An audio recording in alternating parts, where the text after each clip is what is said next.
सीकर में आज पुलिस कर्मियों ने पुलिस लाइन परिसर में धुलंडी का त्योहार मनाया। सुबह से ही पुलिसकर्मी डीजे की धुन पर थिरकते हुए नजर आए। इस मौके पर सीकर जिला कलेक्टर अविचल चतुर्वेदी और पुलिस अधीक्षक कुंवर राष्ट्रदीप भी जमकर थिरके। इस मौके पर पुलिस अधीक्षक कुंवर राष्ट्रदीप ने कहा कि पहले तो सीकर के पुलिसकर्मियों ने खाटू मेले में लगातार कई दिनों तक अपनी सेवाएं दी। इसके बाद लगातार 2 दिनों तक शहर में सुरक्षा व्यवस्था बनाए रखी, जिसके बाद आज सभी पुलिसकर्मी होली का त्योहार मना रहे हैं। सभी पुलिसकर्मियों में खुशी का माहौल रहा। बताइए होली की देखिए, मैं जिला पुलिस की तरफ से सभी हमारे सीकर के सभी निवासियों को होली की बहुत बहुत शुभकामनाएं देना चाहता हूँ। आज जैसा कि आप देख रहे हैं, पुलिस की होली है। कल तक पुलिस ने लगातार लंबे इंतजाम देखे हैं। पहले तो खाटू श्याम जी का मेला कराया, जिसमें कि अप्रत्याशित भीड़ आई। उसके बाद भी पुलिस ने बहुत मेहनत से हैंडल किया। उसके बाद पिछले 2 दिन से होली की ड्यूटी कर रही है पुलिस। तो आज यहाँ पर पुलिस की लड़ाई चल रही है हमारे पुलिस लाइन में। मैं अपने पुलिस के सभी साथियों को भी बहुत बहुत शुभकामनाएं देना चाहता हूँ। उनके बहुत अच्छे कार्य के लिए बधाई। सर धन्यवाद। रंग लगाने की बात को लेकर एक ही गांव के रहने वाले 2 युवकों के बीच विवाद हो गया। विवाद इतना बड़ा कि बंदूक से गोली चलाने की बात भी हुई। ऐसे में एक साथी ने बंदूक निकाली, दोनों ने बंदूक को अपनी अपनी तरफ खींचना शुरू कर दिया। इसी बीच अचानक गोली चली जो एक साथी के लगी, जिससे उसकी मौके पर ही मौत हो गई। दूसरा साथी घटना के बाद दोस्त के शव को दूसरी जगह फेंक कर मौके से फरार हो गया। फिलहाल मामले में पुलिस ने शव का पोस्टमार्टम करवाकर शव परिजनों को सौंप दिया है। मामले की जांच जारी है। सदर पुलिस थाना के मदनलाल ने बताया कि शुक्रवार को सीहोर छोटी के रहने वाले फूलाराम मेघवाल और गणपत राम दोनों धुलंडी के मौके पर रामाशामा करने के लिए गांव के ही बलबीर नेहरा के घर पर गए हुए थे, जहां गणपत राम ने फूलाराम के रंग लगाने की बात कही, लेकिन फूलाराम ने मना कर दिया। इसी बात को लेकर दोनों के बीच विवाद शुरू हो गया। ऐसे में फूलाराम ने गणपत राम को कहा कि वह उसकी गोली मार देगा, जिसके बाद फूलाराम ने गणपत राम से उसकी बंदूक ली और गोली चला दी, जो गणपत राम की छाती पर जा लगी, जिससे उसकी मौके पर ही मौत हो गई। सदर पुलिस थाना के मदनलाल ने बताया कि गणपत राम की गोली लगने के बाद फूलाराम ने उसे हॉस्पिटल ले जाने की बात कही। ऐसे में वो बलबीर के घर पर खड़ी गाड़ी से गणपत राम की बॉडी को बरसाना जोहड़ा में पेड़ों के पास फेंक कर फरार हो गया। मदनलाल ने बताया कि फिलहाल मृतक के शव का पोस्टमार्टम करवाकर शव परिजनों को सौंप दिया गया है। मामले में बलबीर नेहरा ने रिपोर्ट दर्ज करवाई है, जिस पर जांच शुरू कर दी गई है। सीहोर छोटी के रहने वाले बलबीर ने बताया कि जिस दौरान ये घटना हुई वह घर पर मौजूद नहीं था। घर लौटने के बाद उसकी बेटी ने बताया कि गणपत राम और फूलाराम दोनों बंदूक को अपनी अपनी तरफ खींच रहे थे। इसी बीच ट्रिगर दबने से गोली चल गई, जिससे गणपत राम बावरिया की मौत हो गई। कल दिनांक 18/3/2022 को समय 3:30 PM के लगभग सूचना मिली थी कि सीहोर छोटी में बलबीर नेहरा के घर पर फूलाराम मेघवाल व गणपत राम दोनों घर पे आए हुए थे। रामा श्यामा करने की बात को व रंग लगाने की बात को लेकर उनके आपस में बोलचाल हुई। फूलाराम ने रंग लगवाने के लिए मना किया, आनाकानी की। गणपत रंग लगवाना चाह रहा था, जोरावरी लगाना चाह रहा था। इस बात को लेके फुल्ला ने कहा मैं तेरे गोली मार दूंगा और उसकी राइफल ले ली। राइफल लेके उसी सिर में तान की राइफल लोड थी, इसलिए उसकी छाती में गोली लगी, वो वहीं मौके पे गिर गया। उसके बाद में फूलाराम ने वहाँ बलबीर नेहरा के घर पे जो गाड़ी थी वो गाड़ी मांग के रुका, मैं उसको हॉस्पिटल लेके जाऊँगा। वहाँ से लेके उसको गणपत राम को और बरसाना जोड़ा में लाके कैरों के पास में बॉडी को डाल के फरार हो गए। मारपीट किसके घर हुई? बलबीर नेहरा के घर पर सीहोर छोटी। फिर वो आगे सूचना मिली, पुलिस ने मौके कार्रवाई की, FIR बलबीर नेहरा ने पेश की और मुकदमा दर्ज कर लिया गया 302 IPC में 3/25 आरोपी में श्री सुनील कुमार जागीर थाना अधिकारी थाना सदर अनुसंधान कर रहे हैं। बॉडी वर्तमान में अभी CS अपने SK अस्पताल की मोर्चरी में रखी हुई है, जिसकी पोस्टमार्टम की कार्रवाई की जा रही है। आपस में दोस्त है क्या? दोस्त नहीं, वैसे एक गाँव के रहने वाले थे, आपस में पहले से भी जानते थे दोनों। वो भी फुलाराम भी छोटी छोट का है और गणपत भी छोटी छोट का है, दोनों एक ही गाँव के आपस में जानते हैं। और होली की रामा श्यामा की बात को लेकर, उनके रंग लगाने की बात को लेकर वो आए तब गया बता।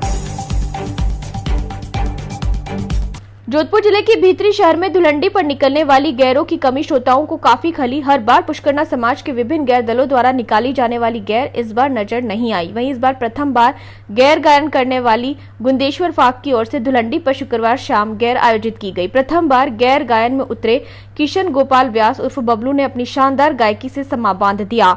गीतकार डॉक्टर रोबिन पुरोहित की बनाई श्लील गाल अबकी में तैयार, सगीजी एड़ा क्यों शर्मा हो, गोल गोल लाडू सारा रसिया हो जाओ तैयार, कोरोना जदे पाछो आवे पीवीजी क्वारंटाइन हो जावे, रसिया बूस्टर डोज लगावे को बबलू ने बड़े शानदार अंदाज में गाया।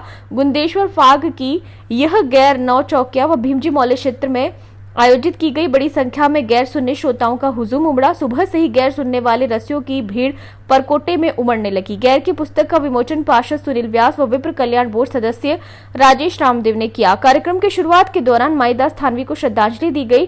टीम रुद्राक्ष का विशेष सहयोग रहा। हरिगोपाल व्यास, राजेश व्यास, काजू भाषा, केशव व माधव का सहयोग रहा। कार्यक्रम में रिटायर्ड शिक्षा अधिकारी अरविंद कुमार व्यास, डॉक्टर बी.डी. जोशी, नारायण दास जोशी सहित कई गणमान्य जन मौजूद रहे। गैर गायकी के अमिताभ बच्चन कहे जाने वाले गैर गायक माईदास थानवी की कमी इस बार गैर के श्रोताओं को काफी खली। गौरतलब है कि गैर गायक माईदास थानवी का वर्ष 2020 में निधन हो गया था। कोरोना काल के 2 वर्ष बाद खुलकर मनाई गई होली में इस बार लोगों ने उन्हें बहुत मिस किया। वहीं सोशल मीडिया पर उनकी सुप्रसिद्ध गैर थोर बिन मेलो फीको है की टैग लाइन लगाकर याद किया गया। हर वर्ष होली के अवसर पर भीतरी शहर में माईदास थानवी की सोहन फाग, इंजीनियरिंग नरेश बोहरा, दिनेश बोहरा की रंग रंगीलो फाग, श्याम थानवी की सकल फाग, डॉक्टर संजय बोहरा, प्रमोद बिस्सा की रसिया फाग, ललित मतड की मंडलेश्वर फाग एवं रविंद्र केवलिया की फड़फड़ फाग द्वारा होली और शीतलाष्टमी पर अपनी प्रस्तुतियां दी जाती थी।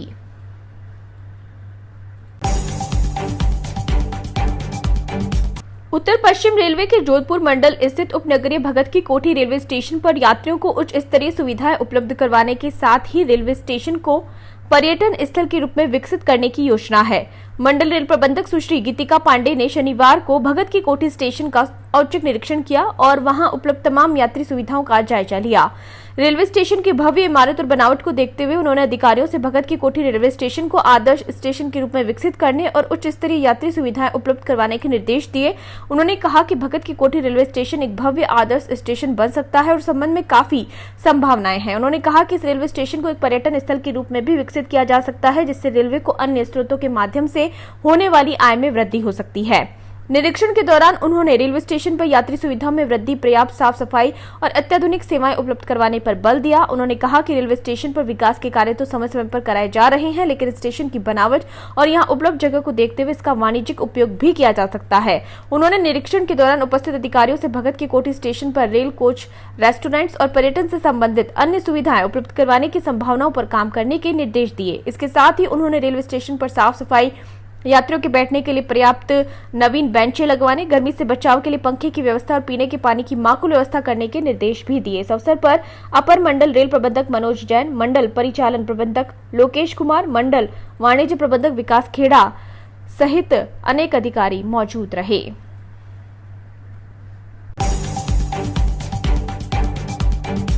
रंगों का पर्व होली शहर में हर्षोल्लास के साथ मनाया गया, तो वहीं परंपरागत रूप से चली आ रही ढूंढ परंपरा का भी निर्वहन किया गया। हालांकि ऐसी मान्यता है कि घर में किसी बच्चे का जन्म होने पर उसकी ढूंढ करवाई जाती है, लेकिन अब बदलते सामाजिक सोच के साथ लड़कियों के जन्म पर भी ढूंढ परंपरा निभाई जा रही है। शहर के बड़लों का चौक में होली के पर्व पर 6 माह की रिया शर्मा की ढूंढ करवाई गई।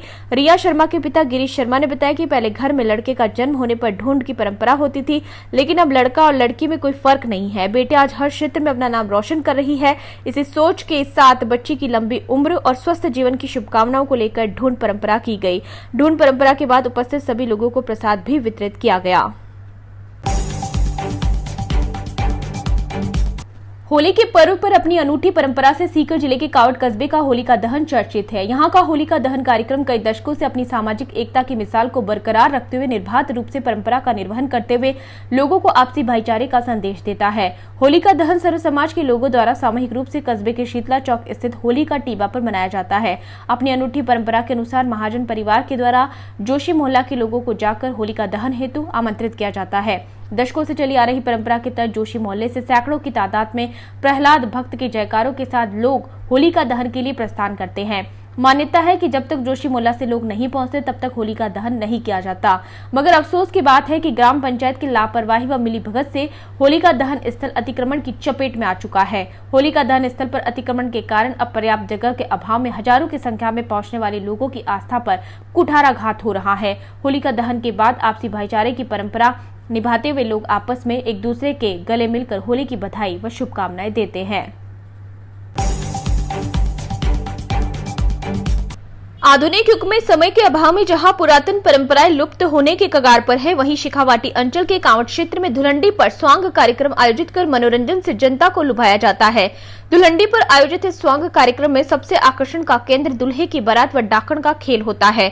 दुल्हे को घोड़ी पर उल्टा बैठाकर गले में बड़कुलियों की माला पहनाकर व झाड़ू हाथ में देकर दुल्हे की बारात निकाली जाती है।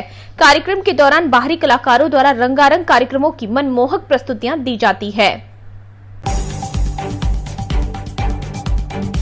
सीकर जिले की रामगढ़ शेखावाटी के लोगों ने खूब आनंद और उल्लास के साथ होली के पर्व को सेलिब्रेट किया। होलिका दहन के दौरान सभी लोगों ने प्रहलाद भक्त की जय का नारा लगाया। रामगढ़ में फेमस तिवाड़ियों की हवेली के पास सदियों से चली आ रही होलिका दहन की परंपरा का इस बार भी बड़े ही उल्लास के साथ निर्वहन हुआ, जिसमें रामगढ़ के फेमस डॉक्टर विजय शर्मा ने बताया कि उनके दादा के जमाने से ये चली आ रही रीत है जो आज तक यहाँ पर कायम है।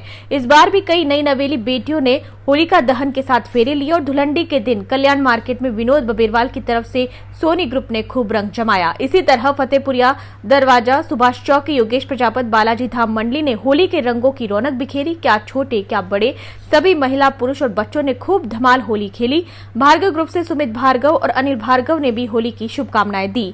रामगढ़ का प्रशासन होली के दिन भी मुस्तैदी से सबकी सुरक्षा के लिए डटा रहा। जब सभी रामगढ़ वासी होली मनाने में मशगूल थे, उस समय रामगढ़ के सभी पुलिसकर्मी उनकी सुरक्षा के लिए तैनात रहे।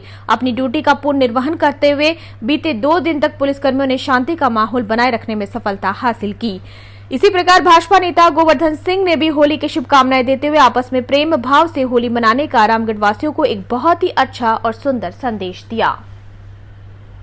मेरे सभी क्षेत्रवासियों को रंगोत्सव का बहुत बहुत शुभकामनाएं। जिस तरह इस होली के त्यौहार पे हर रंग अपना रंग बिखेरता है, रंग का अलग अलग महत्व होता है, उसी प्रकार सभी मेरे क्षेत्रवासियों के जीवन के अंदर इन रंगों का महत्व हो, हर जगह उनको खुशी प्राप्त हो।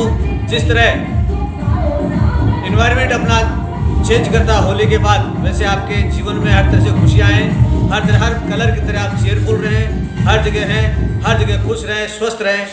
एक बार फिर हैप्पी होली। सीकर सांसद सुमेधानंद सरस्वती सहित जिले के भाजपा कार्यकर्ता आज रानी सती रोड स्थित बायोस्कोप में द कश्मीर फाइल्स फिल्म देखने पहुंचे। इस मौके पर सांसद सुमेधानंद सरस्वती ने कहा कि जिस तरह से कश्मीर से कांग्रेस व नेशनल कांग्रेस की संयुक्त सरकार की मौजूदगी में हिंदुओं का हजारों की संख्या में जो पलायन हुआ वह बड़ा ही दुखद घटना रही। इसलिए आमजन को फिल्म के माध्यम से उसमें जो बर्बर घटना हुई उसके बारे में जानकारी हो, इसीलिए भाजपा की ओर से कार्यकर्ताओं सहित आमजन को यह फिल्म दिखाई जा रही है। इसी के तहत आज भाजपा कार्यकर्ता द कश्मीर फाइल्स फिल्म देखने बायोस्कोप स्थित सिनेमा हॉल पहुंचे। इस दौरान पूर्व विधायक केडी बाबर, भाजपा महिला मोर्चा जिला अध्यक्ष अनीता शर्मा, डॉक्टर भजन लाल रोलन, जिला महामंत्री रमेश जलधारी, राजकुमार जोशी, महेंद्र जोशी सहित अनेक भाजपा पदाधिकारी व कार्यकर्ता सहित आमजन मौजूद रहे। कश्मीर से जिस प्रकार से हिंदुओं का पलायन हुआ था, नेशनल कॉन्फ्रेंस और कांग्रेस की संयुक्त सरकार थी, उस समय हजारों की संख्या में हिंदू, मैं कहूँगा कि लाखों की संख्या में विस्थापित हुए दिल्ली में और हरियाणा में और पंजाब में। बार बार उनको पुनर्स्थापित करने की बात कही गई, लेकिन सरकार ने इस बात को स्वीकार नहीं किया। अब भी कांग्रेस के रेगुलर ट्विटर से ये ट्वीट किया गया कि किसी ने भगाया नहीं, लोग अपने आप भाग करके आए। इस सच्चाई को लोगों को पता लग सके, इसलिए हम ये फिल्म दिखा रहे हैं कि भारत की जनता को पता लगना चाहिए कि हिंदुओं के साथ में क्या क्या अत्याचार हुए थे, किस प्रकार से उन परिवारों को पीड़ित किया गया था और वो वहाँ से निकाले गए। सत्य उजागर होना चाहिए। सत्य की जानकारी के लिए ही इस फिल्म को हम लोगों को दिखा रहे हैं।